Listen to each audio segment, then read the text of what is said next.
Start with number one.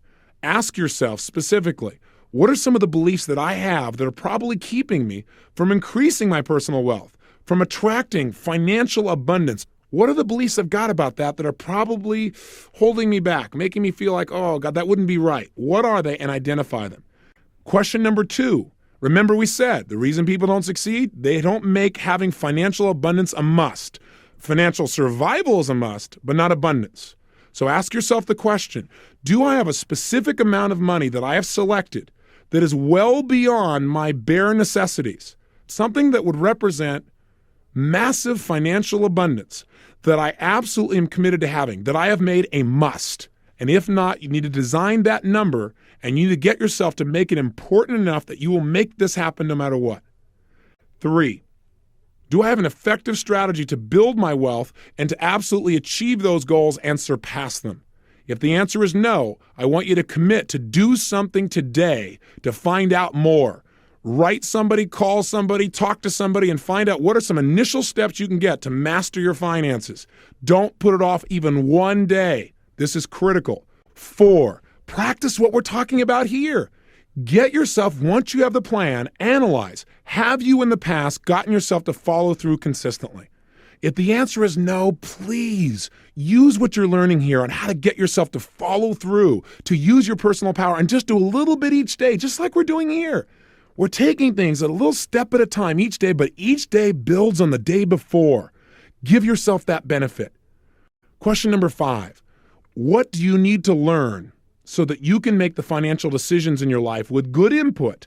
But what do you need to learn about taxes, etc., and actually make a list of the things you don't understand and go find someone who can give you those answers. 6, gosh, I'm giving you a lot of work here, aren't I? I've gotten carried away here, but this is an important subject, and I want to make sure this gets handled for you because I see so many people that have such a great life emotionally and mentally in their family, and I see them in so much pain because they just haven't handled their money. It's so insane.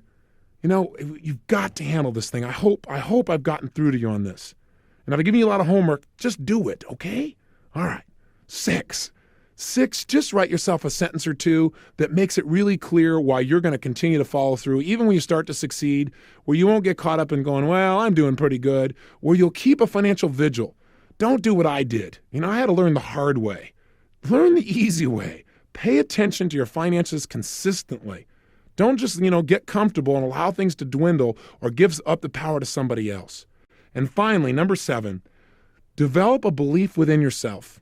And when I say this as homework, I'm asking you to develop or write a belief that'll support you. But if I was going to tell you what it is for me, develop a belief within yourself that no matter whatever happens financially, that who you are personally is much bigger than anything that could ever happen to you financially, bigger than anything that could happen to our economy.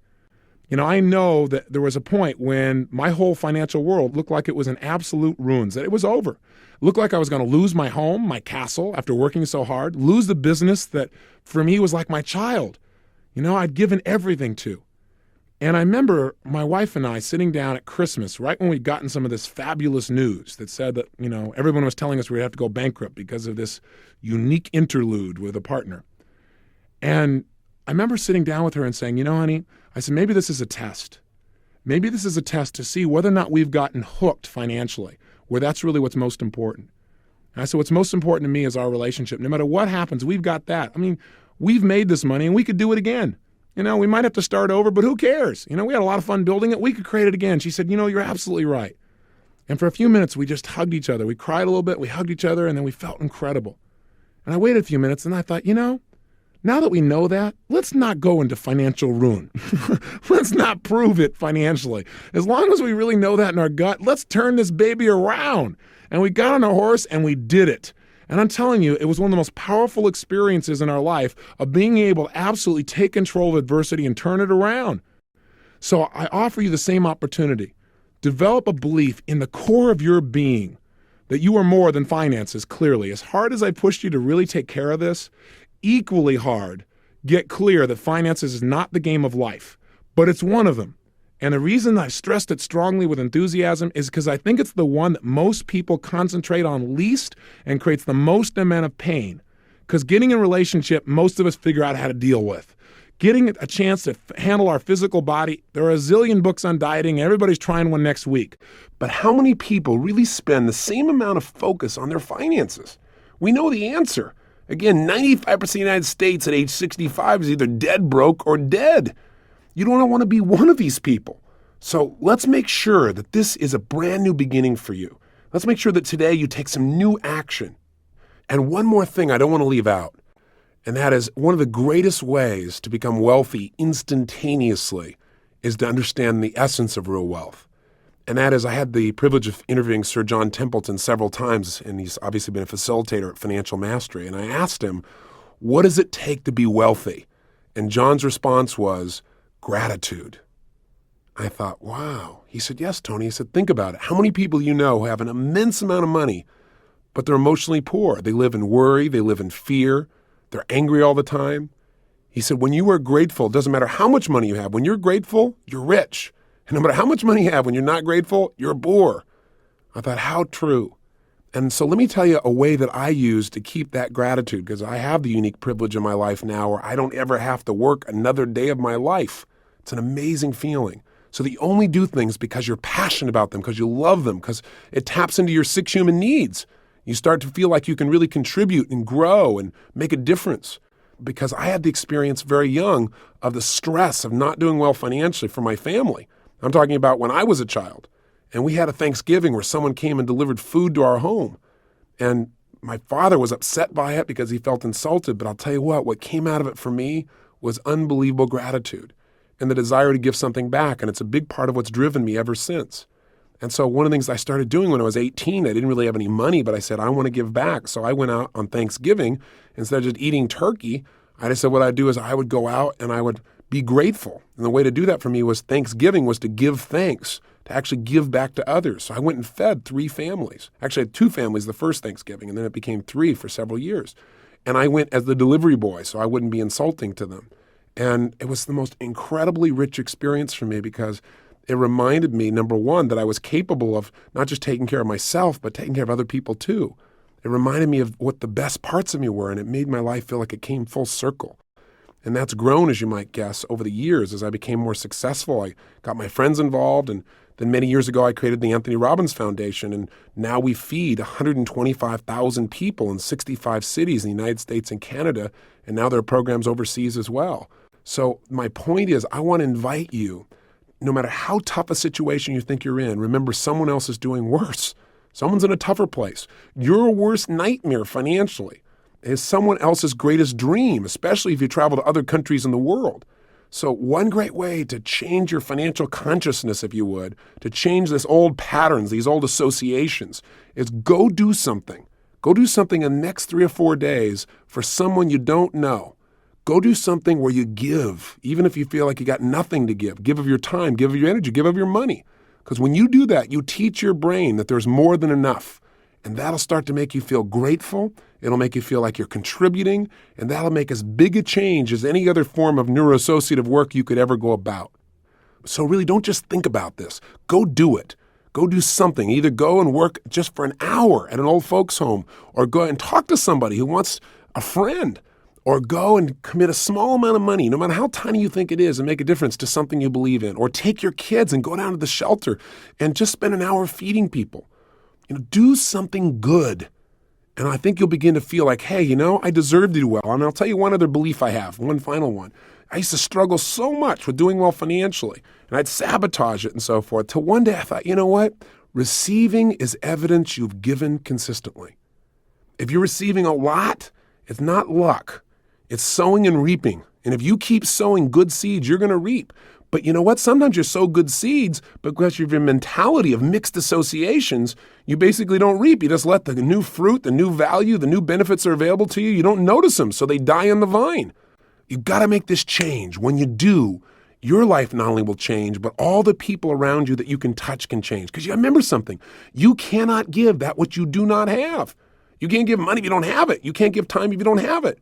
And if you get this area handled called abundance, the richness of your life just jumps. And you'll find that all this is synergistic. When you do well in finances, if you've worked on the other things we've talked about already, you're going to get some real synergy, some real momentum, and everything gets better. So please take this seriously, focus on this. And if you're looking for tools, like you say, okay, Tony, I've made the mental change, how do I go about making this work? Well, then let me give you a commercial. Come to Financial Mastery. I mean, I know I'm sounding like I'm promoting it. It's because I guess I am, because I really believe in it from my heart and soul. We got people from 42 countries who come together. Some are incredibly wealthy. Some have to borrow the money to come to the program. But we spend 6 days together, day and night. And we not only change our mental consciousness around money, we show you flat how to earn more than you ever have in your life. And then how to keep it. And then how to invest it. And then how to enjoy it. You go, teach me the first ones, Tony. I can figure out the last one, right? But really how to enjoy it by giving and using it effectively and how to protect it. So in this litigious society, somebody doesn't come and take what you've earned. And how to create a plan from wherever you are today to where you're truly financially independent, where you never have to think about money again, where you don't ever work a day of your life except because you want to, not because you have to. And that's really what we teach there. So I haven't held anything back on this tape, as you probably have noticed. But I want to plant that seed because there's nothing like spending 6 days and nights with 29 multimillionaires and a billionaire and have them tell you how you do it. Because, they show you, see, man, if that guy can do this, if I can see this guy over here who started with zero in a trash can and he built Hawaiian Tropics and they're doing hundreds of $millions a year and he didn't have any business background and any training, just like me, maybe I can make enough to pay my lousy bills. Right? Maybe I could have more money instead of more month at the end of the money, Maybe I could make a shift in that area of my life. And I just want you to have that. So whether you get it from me or somewhere else, get it. And if you're looking for investment advice, there's so many choices around. I'll tell you who we bring to Financial Mastery. Sir John Templeton, Peter Lynch, the best in the world. But I'll tell you who else we bring. We bring the Beardstown ladies. Have you heard about them? They're these grandmas. They're in their 60s and 70s. They come from Beardstown, Ohio, and they formed a little investment club. And together, over the last decade, they have a larger return on investment than most investment advisors, most financial traders in the whole world. They've averaged 25% over the last 10 years. Can you imagine? But what's so cool about them is they come in and instead of just, you can go read their book. But at the seminar, what we do is they come in and they become like our grandmas. We adopt them, they adopt us, and I say, now, how do we do this? Walk us through it. Let's actually investigate like a company nearby. And we do a field trip. And we actually look at the company and they show you exactly what they do. And we all do it together. And what's really neat is like one of them gets up and says, now let me explain to you why investing is so much easier and so much more fun than knitting. Right? And she goes, no, really, it's much easier. Let me show you how. It is so cool. So, and then you leave with your own computerized plan of how to achieve your goals based on your goals, not what someone else has laid out for you. So anyway, I'm giving you a bit of a commercial here, but all I'm trying to say to you is two things. Get a plan. If not with me, get a plan somewhere. Change your associations. And one of the most powerful ways to do that, besides everything else we've talked about, is contribute. Go do something for other people. Just prove to yourself there's more than enough. That's what changes people's lives. And by the way, if you say, well, I don't have the money to help somebody else. Bull. I'll tell you how I got to meet my wife. She was in an audience where I was doing a, quote, free guest event. This is back in the early days of my career. And someone raised their hand and said, well, I'd like to go to that seminar of yours because I think it would teach me a lot, but I don't have the money. And I said, let me tell you something honestly from my heart. If you don't have the money to go to this seminar, then you better go to this seminar. And the guy looked at me with a blank look on his face. I said, really? I said, because nothing's going to change until you learn the very tools I'm teaching you. You got to make the investment in yourself. You can't get to where you want to go by studying people that are struggling or people that are just doing okay. You got to get to people who are doing it the very best. And I said, what I'm teaching you is what others taught me. And I had to struggle to get to their programs. But I said, it really make a difference. And you know what? My wife said, I got to find out years later, she said, I wasn't going to go to that seminar. But when you said that, I thought, I don't have the money, but that makes sense. So I say to you, if you say you don't have the money to go help somebody, you can't afford not to. You can help somebody. And then the minute you do this, the minute you reach down deep, you find a way to do for someone else or do for yourself, but especially when you find a way to do for someone else, you teach your brain there's more than enough. And that's what a lesson I want you to get from this tape. I want you to change it. I want you to see that wealth is abundance, and abundance usually causes more of the best of us to come out. Remember, money will make of you more of who you are, and if you're good, it'll give you more to be good with. So let this day be a brand new beginning for you. Take some action today that shows that what we've been talking about is real for you.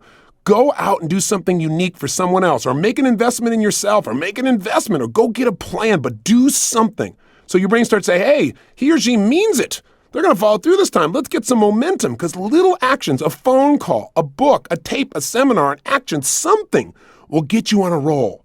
So make it a day of new birth in the financial realm, a new dawning of your financial stability and your financial power, and let yourself start to become a role model for the people around you of what abundance is: mental, emotional, social, physical, spiritual, and financial. That's really my message to you. Go through those 7 questions. Take a real good look. Eliminate the wounds, and let's move forward. And when you come back tomorrow, what we're going to do is we're going to deal with what I consider to be the final barrier to most people doing well financially in the long term. Because some people start to do well and then they sabotage it. So take my challenge today. Mark this day as the beginning of your ultimate financial freedom and have some fun with it. Enjoy the process. So until tomorrow, let's expand our minds. Let's attract all the money you deserve. Let's move our life to a brand new level. And most importantly, let's live with passion.